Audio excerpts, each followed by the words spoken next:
Hello കൂട്ടുകാരെ, നമുക്ക് നല്ല മാമ്പഴം കിട്ടിയിട്ടുണ്ട്. ഈ മാമ്പഴമില്ലേ, നമുക്ക് എന്താ പറയുക, മാമ്പഴപ്പുളിശ്ശേരി ഉണ്ടാക്കിയാലോ എന്ന് ആലോചിക്കാം. ഞാൻ മാമ്പഴപ്പുളിശ്ശേരി ഉണ്ടാക്കാം അല്ലേ. പിന്നെ ഇവിടെ ചന്ദ്രക്കാരൻ മാമ്പഴം നാട്ടിൽ മാമ്പഴത്തിന് പറയുന്നത്. വേറെ എന്തൊക്കെയാണ് പേരെന്നുള്ളത് എന്തൊക്കെയാണ് പേരുള്ളത് വെച്ചാൽ നിങ്ങൾ കമൻറ്റ് ചെയ്യണേ. ആദ്യം തന്നെ ഈ മാമ്പഴത്തിൽ തൊലി കളഞ്ഞെടുക്കാം കേട്ടോ. മാങ്ങ റെഡിയാക്കി വെച്ചിട്ടുണ്ട്. 2 മാങ്ങ കേടായിപ്പോയിട്ടോ. പിന്നെ എന്താ പറയുക, തേങ്ങ എടുത്ത് വെച്ചിട്ടുണ്ട്. ചട്ടിയിൽ ഉണ്ടാക്കുന്നതാണ് കൂടുതൽ ടേസ്റ്റ് ഉണ്ടാവുക കേട്ടോ. പക്ഷെ എനിക്ക് ഒരു ചട്ടിയേ ഉള്ളൂ. ആ ചട്ടിയിൽ ഞാൻ മീൻകറി വെക്കുന്നതാണ്. അപ്പം അത് കാരണം അതെടുത്താൽ ഒരു ടേസ്റ്റ് ഉണ്ടാവില്ല എന്ന് വിചാരിച്ചിട്ട് ഞാൻ ഈ പാത്രത്തിൽ തന്നെ അധികം മോരുകറി വെക്കാറ് കേട്ടോ. നമ്മൾ മാങ്ങയിലേക്ക് വെള്ളം ഒഴിച്ചു കൊടുത്തിട്ടുണ്ട്. പച്ചമുളക് ഇട്ടിട്ടുണ്ട്. ഇത്തിരി ഉപ്പും കൂടെ ഇട്ട് കൊടുത്തിട്ടുണ്ട്.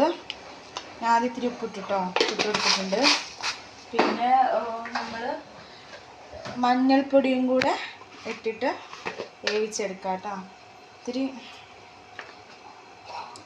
1/4 ടീസ്പൂൺ മഞ്ഞൾപ്പൊടി ഇട്ടെടുത്താൽ മതി. 1/4 ടീസ്പൂൺ മഞ്ഞൾപ്പൊടി ഇട്ടിട്ട്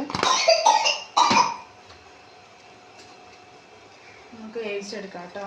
അപ്പം ഇത്തിരിയും കൂടെ വെള്ളം ഒഴിച്ച് കൊടുക്കുന്നുണ്ട് ഞാൻ. മാങ്ങ വേവാനുള്ളൊരു വെള്ളം. കറിയിലേക്ക് ആവശ്യമായിട്ടുള്ള മുളക് പൊടി ഇട്ട് കൊടുക്കുന്നുണ്ട് കേട്ടോ. കുറച്ച് മുളക് പൊടി ഇട്ടിട്ടാം. പിന്നെ നമുക്ക് മധുരത്തിന് ആവശ്യമായിട്ടുള്ള പഞ്ചസാരയും കൂടെ ഇട്ട് കൊടുക്കാം കേട്ടോ. കറിയിൽ 2 സ്പൂൺ പഞ്ചസാര.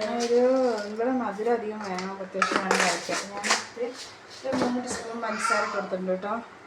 ഒന്ന് നന്നായിട്ട് നമുക്ക് ഇളക്കി കൊടുക്കാം.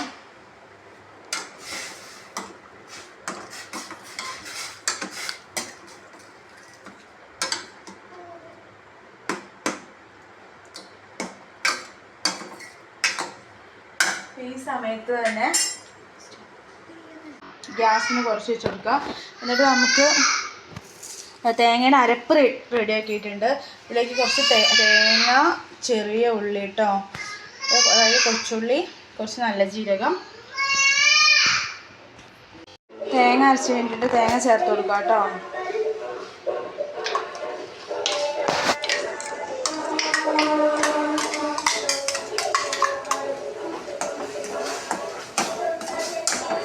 ഇളക്കി കൊടുക്കട്ടെ. ഈ തേങ്ങ ജാറിൽ ഇത്തിരി കൂടെ ഇടാം. അപ്പം നമുക്ക് ഇത്തിരി വെള്ളം ചേർത്തിട്ട് ഒഴിച്ചു കൊടുക്കാം കേട്ടോ. ഇത് നമ്മുടെ തേങ്ങ ഒക്കെ ചേർത്ത് ഇളക്കിയിട്ടുണ്ട് കേട്ടോ. ഒന്നും കൂടെ തിളപ്പിച്ചെടുക്കാം. തിളക്കട്ടെ കേട്ടോ നന്നായിട്ട്. തൈര് എടുത്ത് വെച്ചിട്ടുണ്ട്, കട്ട തൈര്. നമുക്കത് അരിച്ചെടുക്കാം കേട്ടോ. കറി തിളച്ചിട്ടുണ്ടോ, ഇനി നമുക്ക് ഓഫാക്കാം. ഒന്ന് ചൂടാറിയിട്ട് തൈര് അരച്ച് ചേർത്ത് കൊടുക്കാം കേട്ടോ. തൈര് നന്നായിട്ട് അരച്ചെടുത്തിട്ടുണ്ട് കേട്ടോ. അപ്പം നമുക്കിതിലേക്ക് തൈര് ചേർത്ത് കൊടുക്കാം കേട്ടോ. നന്നായിട്ട് ഇളക്കി കൊടുക്കാം.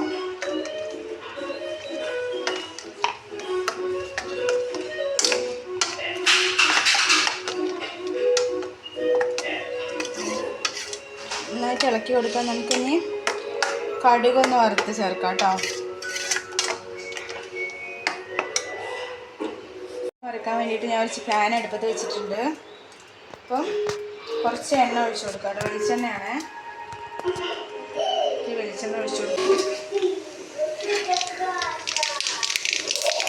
നമുക്ക് ഇത്തിരി മുളക് ചേർക്കുന്നു കേട്ടോ. ഇത്തിരി കൊച്ചുള്ളി,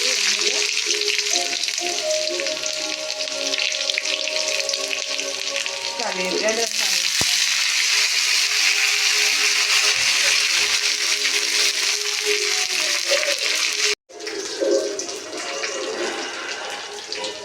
റെഡി ആയിട്ടുണ്ട് കേട്ടോ.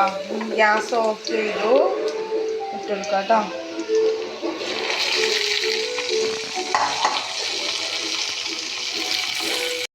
അപ്പോൾ നമ്മുടെ മാമ്പഴപ്പുളിശ്ശേരി ഇവിടെ റെഡി ആയിട്ടുണ്ട് കേട്ടോ. Okay, bye bye, see U.